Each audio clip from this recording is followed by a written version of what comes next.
setting up our meeting for YouTube here. Gotta love this newfangled technology. All right, I think we are live and we are good to go. It is hot and it is humid outside in Bloomington, but it's a festive, cool occasion on the Zoom room tonight where the three of us on the Hoosier Sound podcast are celebrating our 200th episode of the show. And we've been through a lot here, the three of us, as well as all of you who listen every week, every other week, once in a while. It doesn't really matter to us. There have been so much ups and downs. There's been so much news, so much information for all of us to digest. I feel like all three of us have maybe moved around America, around Indiana, around the United. I mean, it's been all sorts of craziness. But that's what we're going to get into tonight on our 200th episode of the Hoosier Sound, where we are the official podcast of Indiana HQ. Our mission and goal is simple. We want to bring in-depth analysis and coverage for IU sports to as many fans as possible across a multitude of modern platforms. We're recording this edition of the Hoosier Sound on Tuesday night, May 25th, 2021, where I am your host, Nithin. Here with me tonight are my fellow Indiana HQ contributors, Matt Lukens and Jevan McCoskey. Matt and I have been on this show forever. Jevan's been new flavor for us, recent contributor, and we're so glad we can have him on tonight. Jevan, I'm going to start with you. We're going to dive into some news and notes first before the three of us talk about some of our favorite moments, our favorite IU sports moments in the history of the Hoosier Sound podcast. We haven't heard your 2 cents on Indiana's most recent basketball edition. Michael Durr, the 7-foot transfer from South Florida. Things have died down a bit. We haven't had any roster news in the last few days, knock on wood. Yeah. Jevan, what are your thoughts on Michael Durr? What should Hoosier fans expect out of him? What does he do well? What does he need to improve at? The floor is yours. Well, first things first, I want to say congratulations to Nithin and Matt because, I mean, I've only been around a little bit, but while I have been around, they've been running things around here, and they've done – the bar is set very high for whoever's next. Let's just say that. But no, like you said, hopefully there's not anything else that comes up while we're on this podcast about Indiana basketball roster moves. But, 7 foot, 250, he's not going to be someone that stretches the floor very much, but he is going to be able to come in and be an extra big body. Kind of like a Joey Brunk that didn't play, but, more skilled around the rim. And he's more athletic than Brunk. He gets up and down the floor a lot quicker. But don't expect to see him stretch the floor. He did take a few threes last season, more than Trace Jackson Davis. So hopefully that sprinkles on to Trace just a little bit. But it's definitely going to be, another big body to throw into the front court. And it's definitely going to just increase the level of competition and practices and the ability his ability to play on the floor is just going to be something that IU is needed and will need throughout the duration of next year.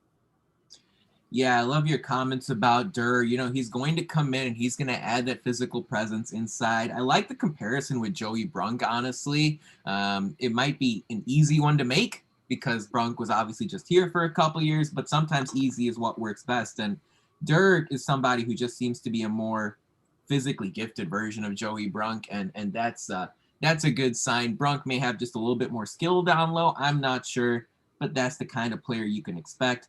Mike Woodson officially announced the move back on Friday, and he said, look, Michael added tremendous physical presence to our team. He's a veteran player who has started more than 80 games at the Division I level, of course, at a pretty prominent mid-major conference in the AAC.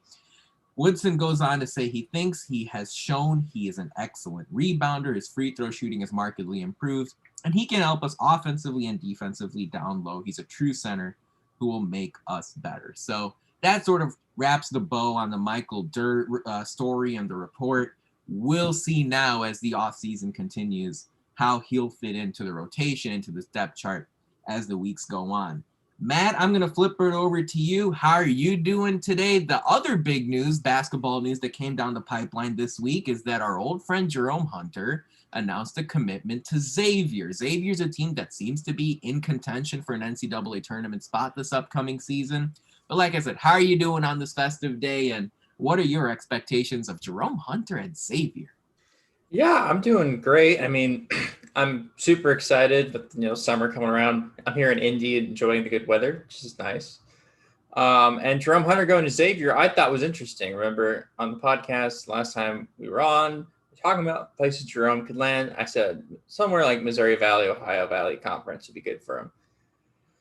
Big East is another Power 5 conference, but as we all know, Jerome has the talent to be a Power 5 starter. He just hasn't unlocked it yet.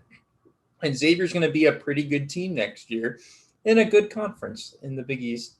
And most importantly for him is he's going closer to home. Like Bloomington is not very far away. He's from Pickerington North and Columbus. But now he's going back to Cincinnati, which is just a little bit closer to home. He's back in Ohio. We wish him obviously nothing but the best. And he'll probably fill a role on that team where they might need some shooting. So good for him. Yeah, I think it's going to be a really interesting fit. Hunter is someone I thought would look for a prominent ball handling, sort of do everything forward role at a mid-major, at a lower-ish mid-major conference like a MAC, Ohio Valley, Atlantic 10 type fit. But you can respect his decision to go close to home. He's from Pickerington, Ohio guy. Going to Xavier, especially playing for a team that has NCAA tournament aspirations, can absolutely unlock something that Archie Miller was unable to unlock out of Hunter during his 3 years here. Of course, Hunter fought through a lot of injuries. It was a high bar for Hunter to reach, given where his recruit ranking was. Of course, now change of scenery, you get out of the Big Ten, those sort of things could definitely help him. I was surprised, not gonna lie. I was surprised to see Hunter choose Xavier. I'm not sure what other schools were involved. I didn't see a report on that over on social media. But at the end of the day, Hunter is off to play for the Xavier Musketeers. The third nugget that came through recently, a football one, Tom Allen and Nick Sheridan and Charlton Warren and the entire IU football coaching staff hit the transfer portal once again, getting another Power 5 transfer to commit to play for Indiana. This time it's a wide receiver. So, Grant Hurd played a role. He's my favorite assistant at this school. I love Grant Hurd. He's a guy who has really transformed this Indiana offense as the wide receivers coach. The Hoosiers have added Camron Buckley, a transfer out of Texas A&M. Buckley's a 6'2", 190-pound receiver.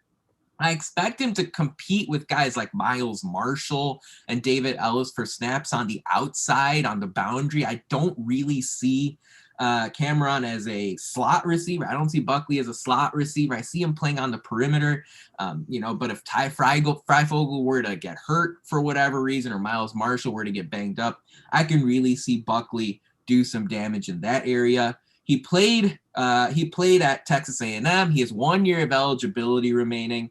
Jevan, I'm going to toss it over to you real quick for any quick comments on Buckley. What sort of things should IU fans expect of him? I heard he's going to wear number 1 next season, so that'll be nice to see. Yeah, it'll be nice to see. It's going to be a lot different seeing 6'2" number 1 instead of 5'8" number 1 running around and wow. But I think you hit the head of the nail. I mean, he's going to come in, he's going to compete for minutes. He's not going to be that star. He's not going to be a nut of the Ty Freifogel. But he will have his opportunity, and we know that. Anybody that Tom Allen brings in is going to have the right character. So we know that if he's given that opportunity, he's going to try to make the most of it. Can we just take a second to give a round of applause to Tom Allen and the entire coaching staff, because they've done it again, and I don't see any signs of this slowing down from now on until Tom Allen's gone, because hopefully that day never comes. But he's just continuing to find the transfer portal and to get these high level recruits to transfer over, and then to get high level recruits to transfer to Indiana right off the rip. I'm just very impressed and very excited to see what this Indiana football team does next year. Yeah, and overall, we've talked about the different types of transfers that Allen has brought in, guys from Michigan, guys from Florida State, USC, you name it, Auburn as well. Look, you could probably anticipate DJ Matthews is going to get the majority of the slot snaps next year for Indiana, but Buckley's somebody who can still make a pretty big difference. Over the course of his 3 seasons at A&M, he had some pretty interesting performances that stood out. He had 1 catch for 39 yards against Alabama in his freshman year. He went on to have 2 catches for 88 yards and a touchdown against Mississippi State in his freshman year. How about this sophomore year performance in 2018? 4 catches for 93 yards against Clemson, 4 catches for 41 yards at Alabama. And then in 2019, I thought something interesting there, although the numbers did quite pop. 2 for 22 against Auburn. He just didn't seem to quite fit at A&M under Jimbo Fisher, so now change of scenery. We'll see what types of successes Camron Buckley will have in store for him here in Bloomington. This is a great example of a player that can get into the hands of Grant Hurd and somebody that Hurd can mold in the likes of guys like Whop Phillier and Ty Freifogel and Donovan Hale and previous Hoosiers you've seen in recent seasons. So that was a quick recap of the news and notes that took place over the last week. First, going on next, it's time for Who Won the Week this past week in IU sports, and we're going to tip our cap to Tamar Bates, the incoming freshman who was classified as a 5-star by 24/7 Sports. He was named to the Jordan Brand Invitational National Team. There is a whole bevy of top prospects on that roster that was announced, so seeing Bates' name on there should give Hoosier fans a lot of hope and excitement that Bates is someone who can come in under the tutelage of Mike Woodson and Dane Fife and Kenya Hunter and Yashir Rosemond and really take a big leap as early as his freshman season. Matt, any quick comments or notes on that? Bates named to the Jordan Brand National Invitational. Loaded roster, guys like Paolo Banchero on there, just loaded team. This is obviously great news for Indiana basketball.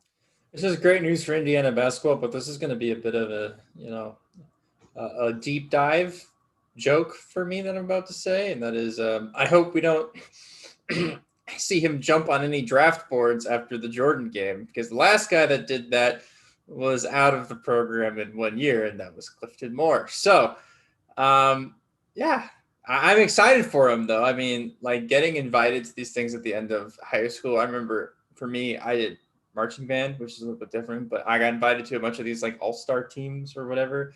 Ton of fun. Great time. Get to go meet a bunch of people. Get to go somewhere you haven't been. It's really cool. So, like, Tamar's going to have a great time, and I'm super excited for him.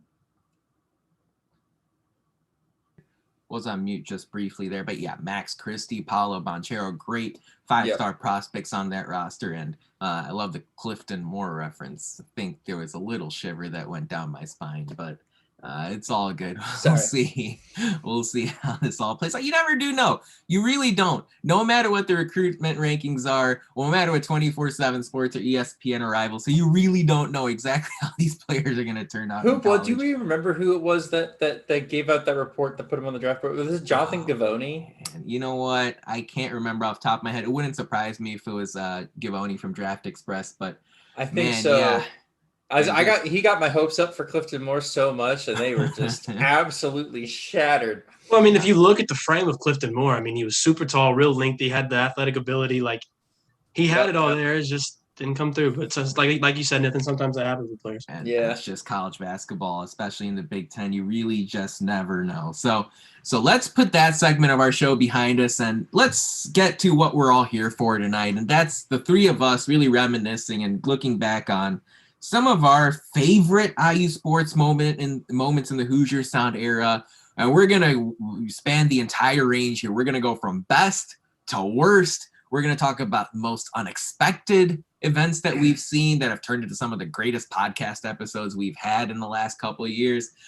How about things like the most emotional IU sports moment? And I know there are a lot of ones we can pick from on here. So let's dive right in, Jevan, to the one that I think people might be looking forward to the most. In the Hoosier Sound era, in your mind, what was the best IU sports moment we've seen since our first episode in September 2017?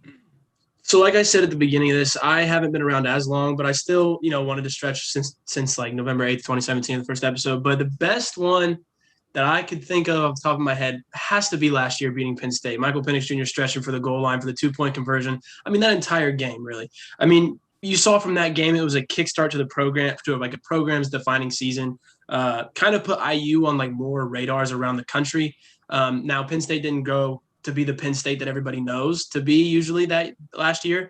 But I mean, it was a program defining win. It was a play that is still talked about today. Like, you look at Pro Football Focus's Twitter every now and then, and they're replaying that play every couple months. it's just something that you remember where you were when it happened, and it's something you're not going to forget for a very long time. Yeah, that was a special night of IU football, and I will firmly maintain that had Penn State won that game, I think it would have seen them stay up in the top 8, top 10, top 15 of football. But in the world of the Big Ten, if you lose to Indiana and then you've got Ohio State coming up next and you weren't going to beat Ohio State, that just kind of led to a snowball effect. Penn State started 0-2, and I don't think they were obviously they weren't ever able to bounce back. Matt, let's sit back here and dive into your best moment, your best IU sports moment since the start of the podcast. You're the one of us that's been here really since the beginning. Let it go, Matt. What's your best IU sports moment since the start of the show?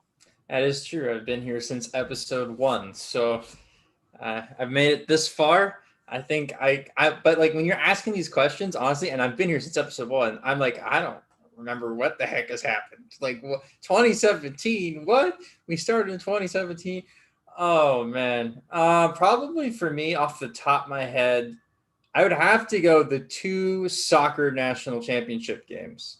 I think closest that IU's been to national championships since I've been at school, or since we started the podcast. We won the swimming national championship my freshman year, I believe.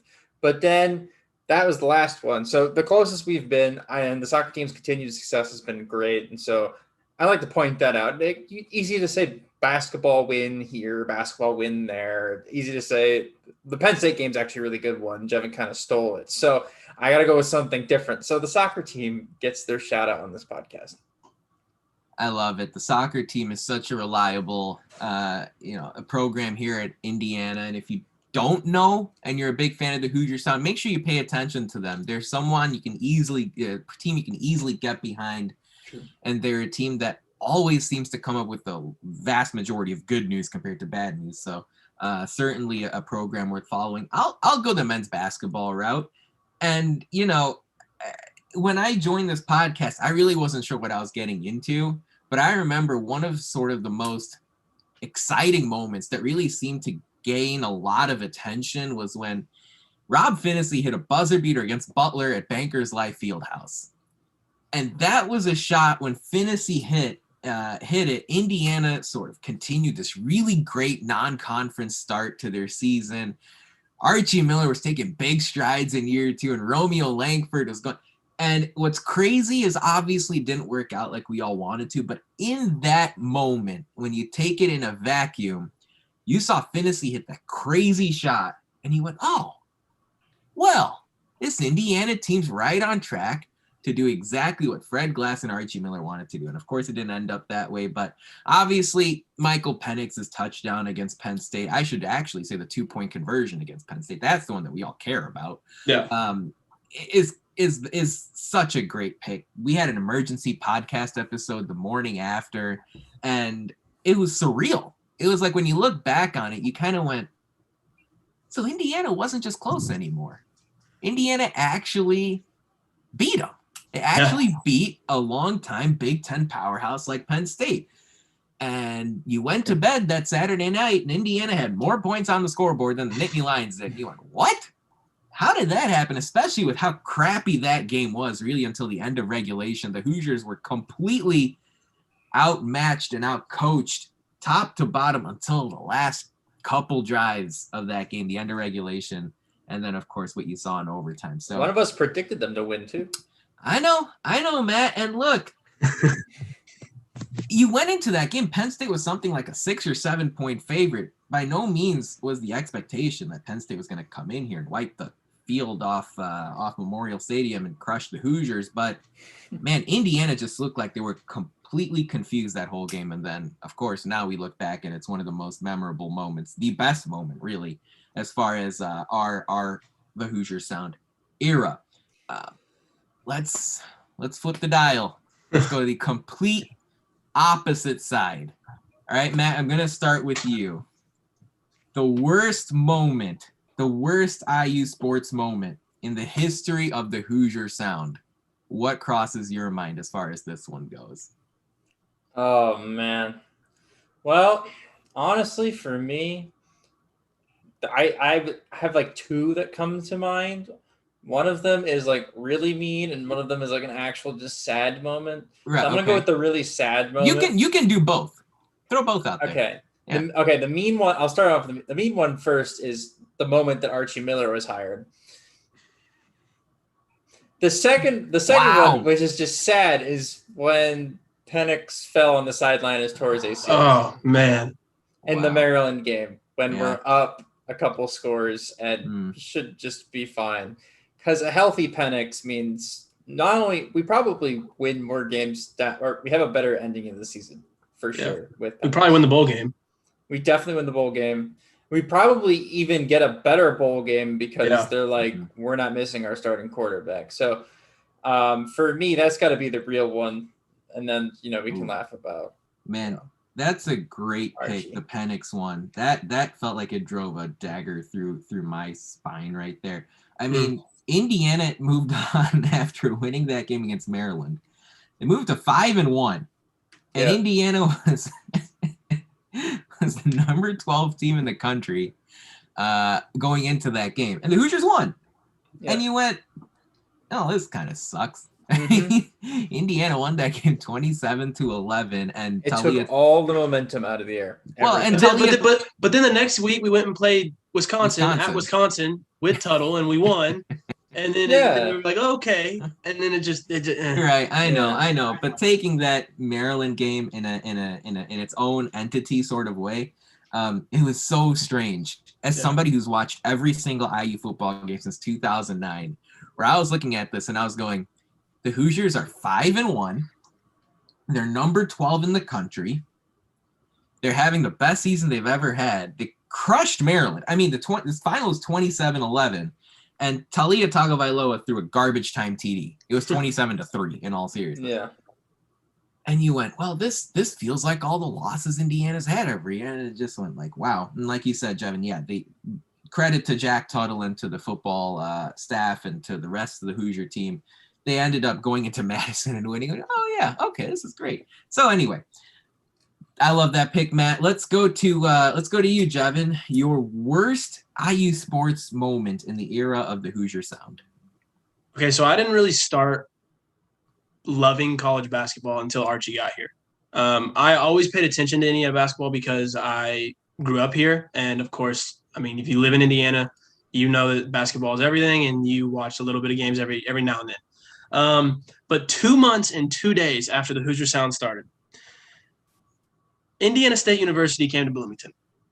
And this was going to hit home a little bit because I'm from Terre Haute, and I had a couple friends that were on that team, and Indiana State kind of ran us out of our own gym, 90-69 on November 10th, 2017. It was, I think later on that next week we lost to IPFW. I could have picked that game. But I don't know. It was just kind of a kick in the gut for a Missouri Valley team to come into Assembly Hall and kind of wipe the floor with us. It really wasn't even competitive. Wow. Yeah, that's a painful memory, to say the least. Matt, I mean, you were on the show when that loss happened. I mean, talk us through, if you can, what it was like, because I'm sure you were probably fired up. Like, we got a podcast. It's going to be great. And we're going to really catch Hoosier Nation by storm. Yep. And then game one of the Archie Miller year, they lose to Indiana State. Well, I'll tell you my experience. That was the worst 24 hours of my life.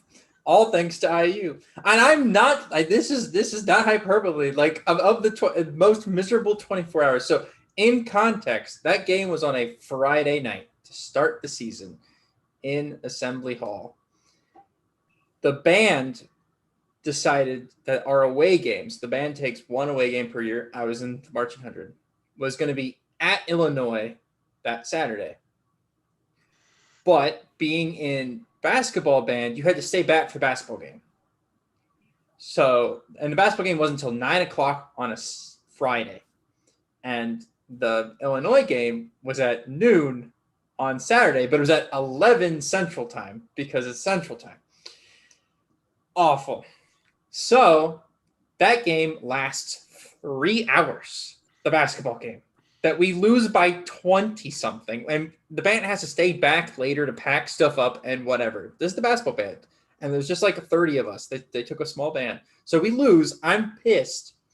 We ran out of our own gym. Then we had to drive 3.5 hours to Champaign. We get there at 3:30. Here's the kicker, is that the Illinois band wanted to have a practice at 6 a.m. Central Time. So we had 2 hours of sleep. 3-hour bus ride, 2 hours of sleep, wake up, breakfast, 6 a.m. practice outside. It's -5 degrees outside. And then they were like, we don't have anywhere for you to go, so you have to sit in the stadium until 11. And it's negative. I didn't mean to do this to you. I did not mean to bring up all these. Yeah, no. And it was -5 degrees outside, and I'm outside for 5 hours after having 0 hours, 0 sleep. And the last thing that I did was that stupid basketball game. It was the worst 24 hours. We ended up winning the football game. If we had lost the football game, I think I would have quit school and just become a sandwich maker. I would have gone to Jimmy John's like Jevan. So I don't make them, I just deliver them. I was so mad. And no, that's a great example. If I recall, that football game at Illinois was pretty crappy too. It was awful. Indiana won. So bad. Indiana won. You're never going to be annoyed with an IU football win, especially against Illinois. But hey, if I recall, that football game was pretty lousy too. I think Richard Lago had a tough time really pushing the ball down the field. For me, the worst moment, and it's not really close if you ask me, because it goes beyond sports. It was that Wednesday night into Thursday morning in March 2020 when we found out that pretty much the college basketball season and really every other season that was going on at that time wasn't really going to happen. Everything crashed down, and it got canceled. Yeah, and understandably, because it feels like it was 100 years ago. Everything came to a screeching halt. And that doesn't happen in the world of sports. It just doesn't. You're used to, Big Ten season, as far as college basketball is concerned, in January and February. And then you expect, some big time, high profile regular season games in early March, and then conference tournaments the following week. And then the NCAA tournament the week after that. And in the middle of the most exciting time really on the sports calendar, with the NBA season winding down, the NHL playoffs about to pick up, and baseball season about to begin, all of it just stopped. And it's such a vivid reminder. Now, I wasn't at Bankers Life Fieldhouse that night that Indiana beat Nebraska and then was about to play Penn State on the following day, but I was plugged into all of it from home, reporting remotely for Indiana HQ, and all of it was just so bizarre. And you went, what kind of alternate universe are we living in? And of course, not only was it bizarre, it was also just devastating that this Indiana team, talking about it from a Hoosiers perspective, wasn't able to go dancing. And they would have gone dancing because that win over Nebraska was win number 20 on the season, and the Hoosiers had a pretty good resume. And you're going to see this weird concoction of guys like Devontae Green and Trace Jackson Davis and Al Durham and Rob Finney and Race Thompson test their mettle against someone. I don't know who it would have been, but it would have been a weird sort of 11-6 or 10-7 type matchup. And you would have said, all right, what's this IU team going to do? Justin Smith, is he going to have, 12 and 10, a double? What was going to happen? And we didn't see any of it because, the pandemic happened. And that was really the starting point. And so, all in all, just a really rough time, especially for sports writers and sports media people too. All of a sudden your means as far as your livelihood was taken away from you to a great degree. So all in all, that's what I thought of as far as the worst moment of the podcast here. As far as our podcast is concerned, man, we were grasping at straws for like the next 6 months. Fortunately, we had football in fall 2020 to sort of crank things back up. Real quick, it's time for our social media shout out. And my gosh, one of the most ridiculous videos that we saw over the course of the past weekend came through ESPN football reporter and TV personality Field Yates. He normally covers the NFL, and I really like listening to what he has to say as far as fantasy football is concerned and about just NFL thoughts and opinions in general.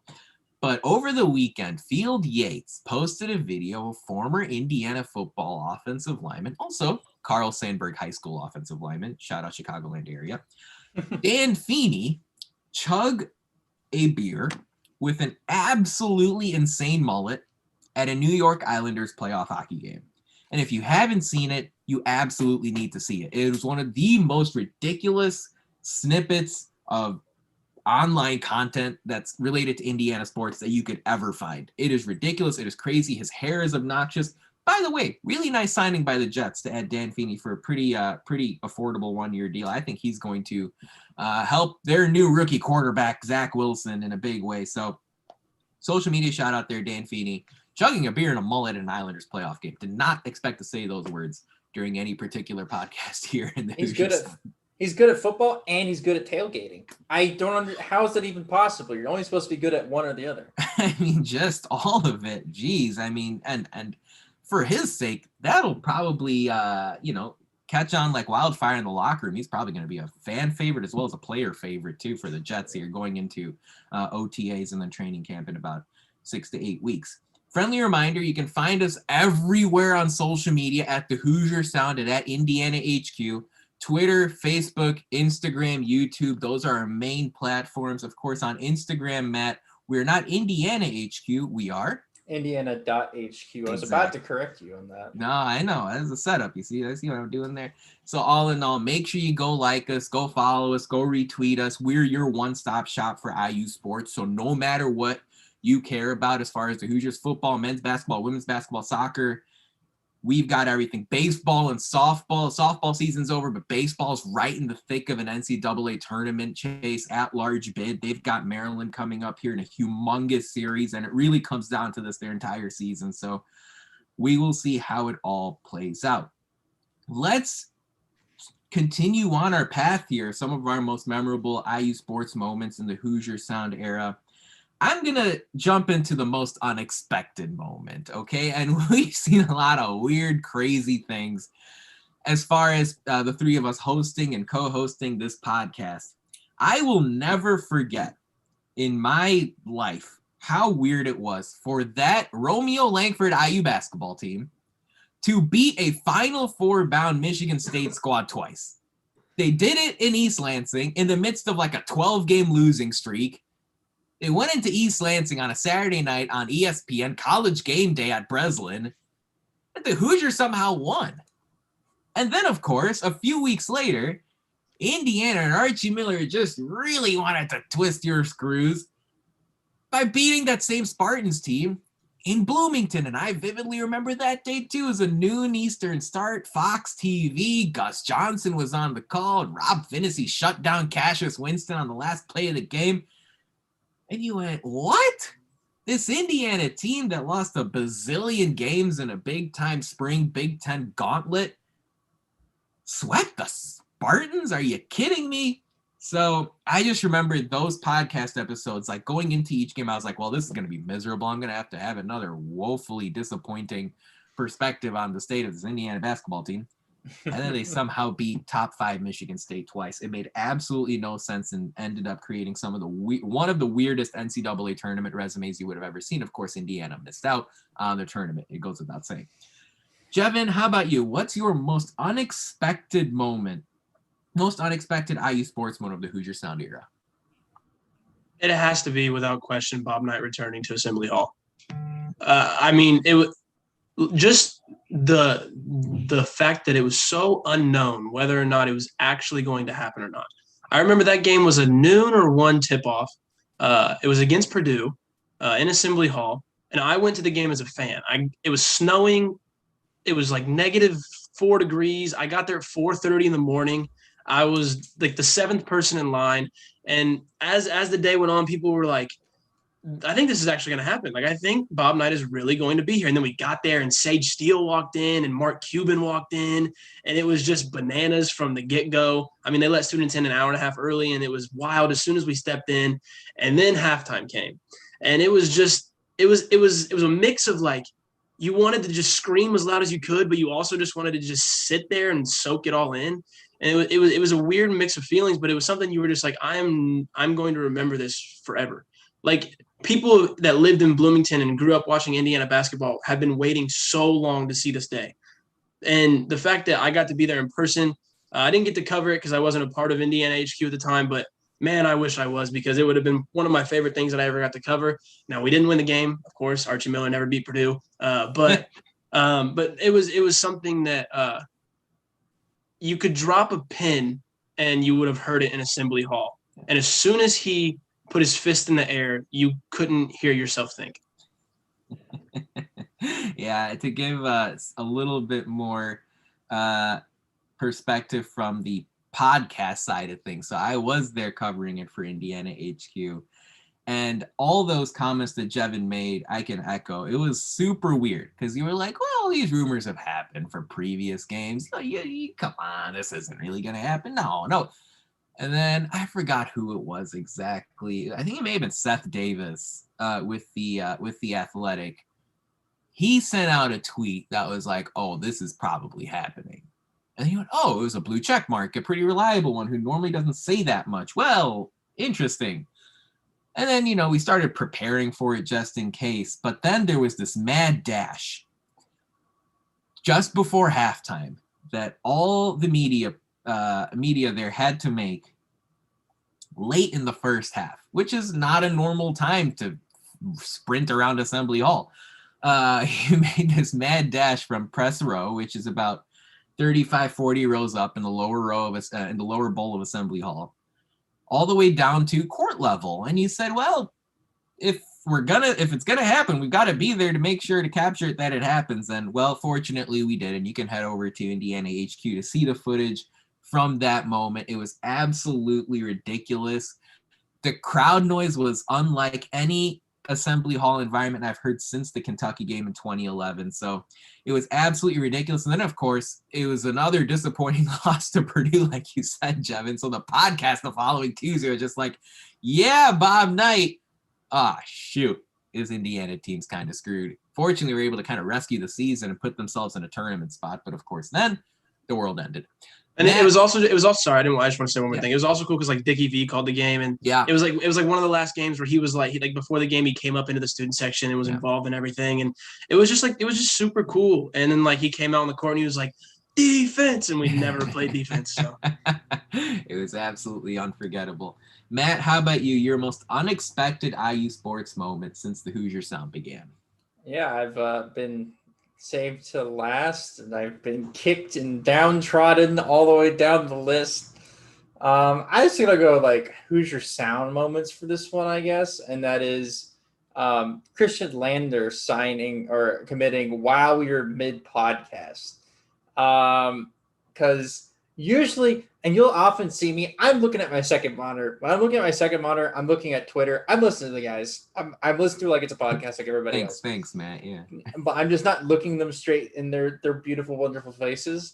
But I'm usually looking at Twitter, reading through stuff or whatever. And I saw Christian Lander tweet something, and I was like, okay, let me check what this is. And it was like him committing, and I was like, oh, and so there's like somebody somewhere has like a GIF of me like reacting live to what I was seeing on my computer screen. But that was a fun moment in the Hoosier Sound. Really enjoyed that. Yeah, it was super unexpected just as far as the entire podcast process, because for those of you who may not know, to sort of give a peek behind the curtain, I mean, there is a dose of preparation that goes into this stuff. We don't completely just ad lib 45 to 60 minutes of this stuff. We do some of it, but all of a sudden, something gets thrown at you like that, and you've got to talk about it because it's big news. And Lander here coming up is going to hopefully try to make a big splash here in his first season with Mike Woodson, and really his first full off season. It'll be fun to see.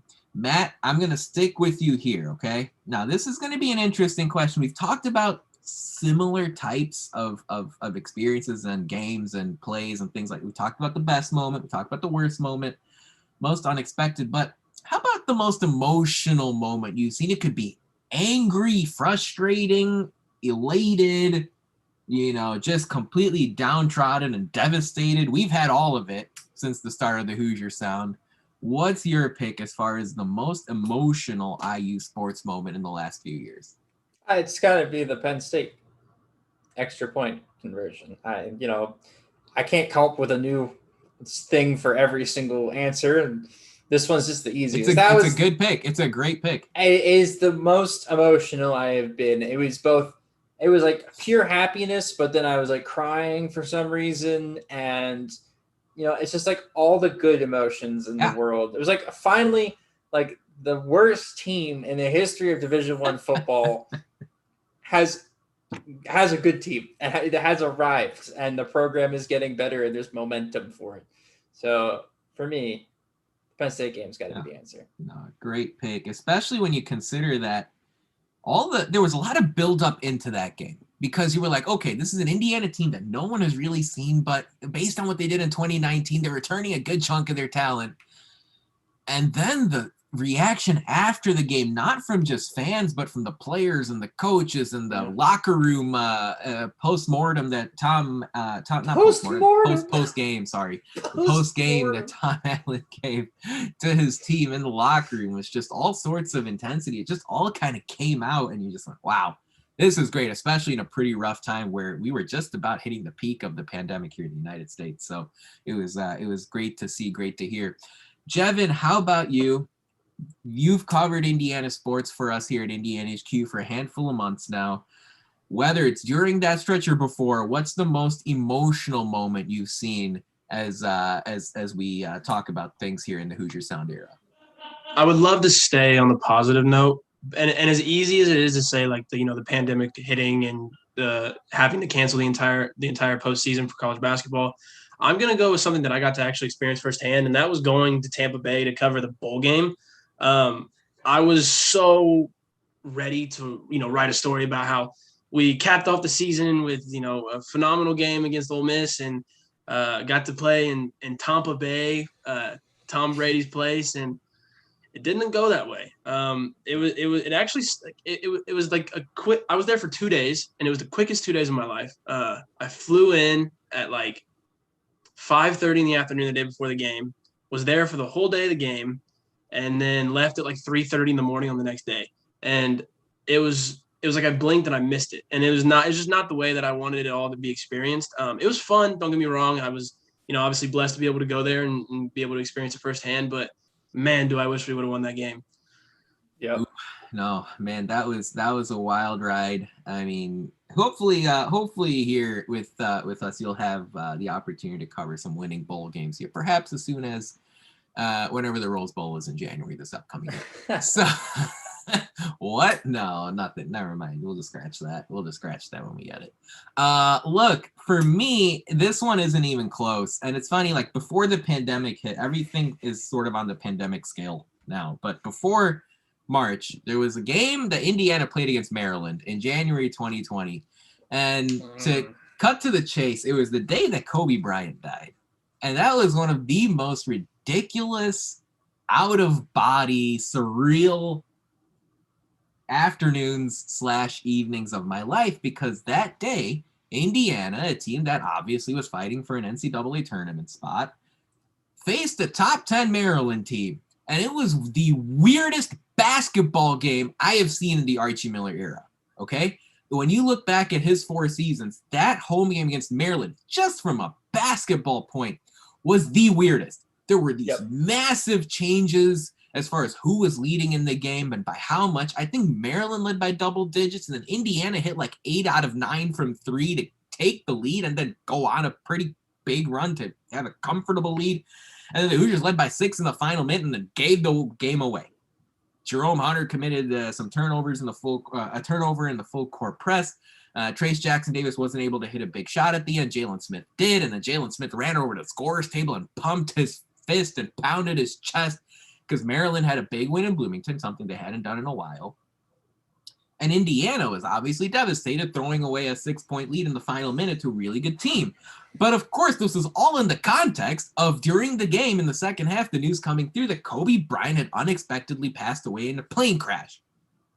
And when you were sitting there covering this basketball game, this is stuff that there's no training for. I mean, this is stuff that you don't really know what to expect or how to experience it until you're actually in the moment.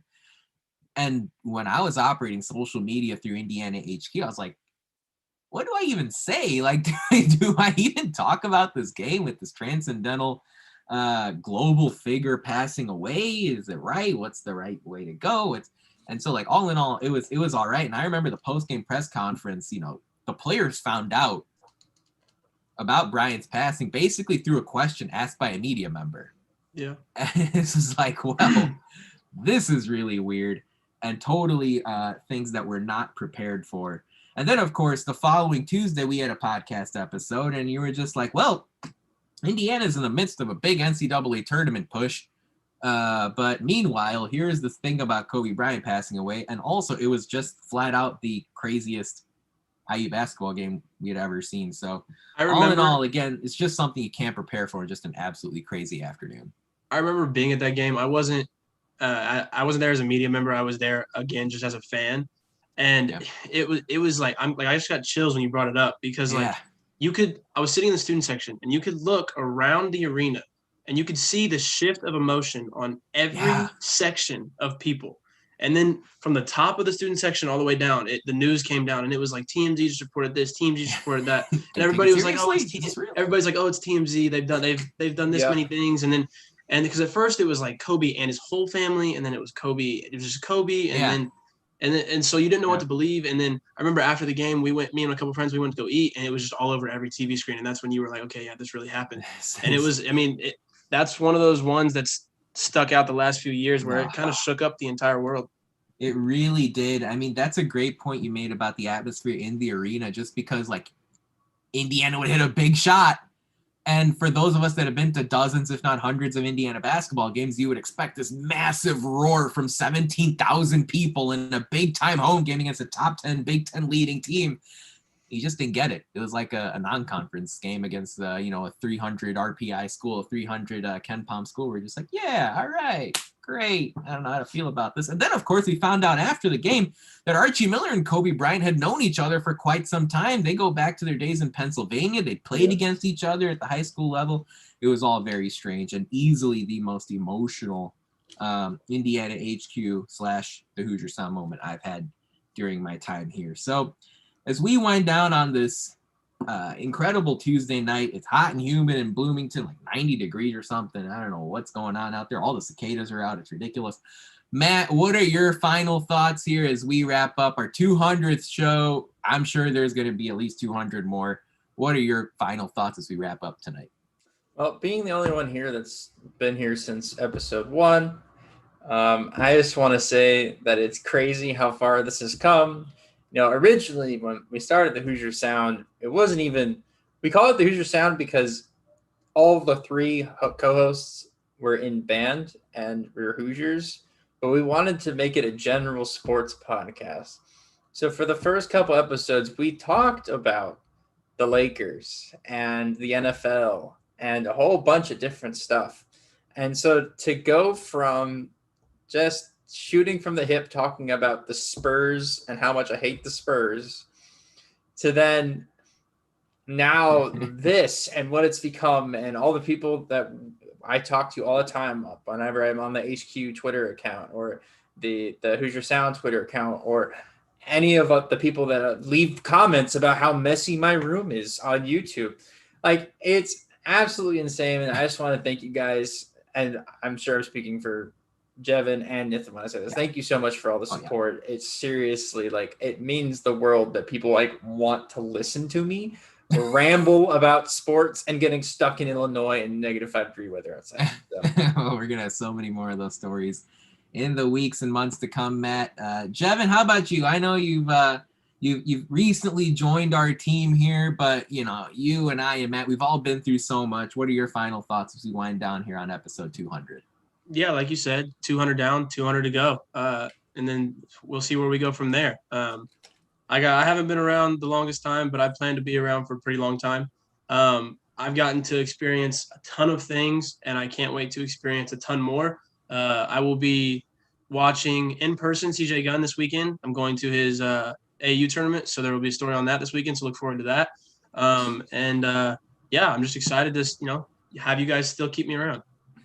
Very nice. No, that's good. I mean, hey, for those of you following us on Indiana HQ, Jevan's going to actually be covering Mike Woodson media session for us tomorrow morning. So stay tuned and pay attention to that. We'll see what kind of updates and breaking news, if there is any, Jevan will tweet out over on Indiana HQ. So, you can follow us there. Yeah, for me, I mean, look, the last couple years have been an unbelievable experience to talk about.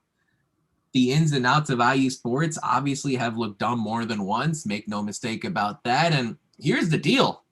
We're sitting back, zooming out here in May 2021, and we're about to go into what I think will be the best sports season, best sports year in the history of the school. I really think that's what we're going to get into here. I mean, the football team's in a great spot.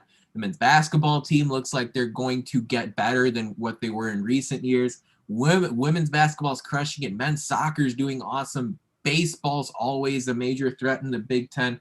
Swimming and diving is always a major threat on a national level. Track and field is too. I mean, the entire athletics department in Indiana has positioned themselves to have an unbelievable year. And of course, you can catch us every week on the Hoosier Sound talking about the news and the updates and the opinions and the hot takes and all that sort of things.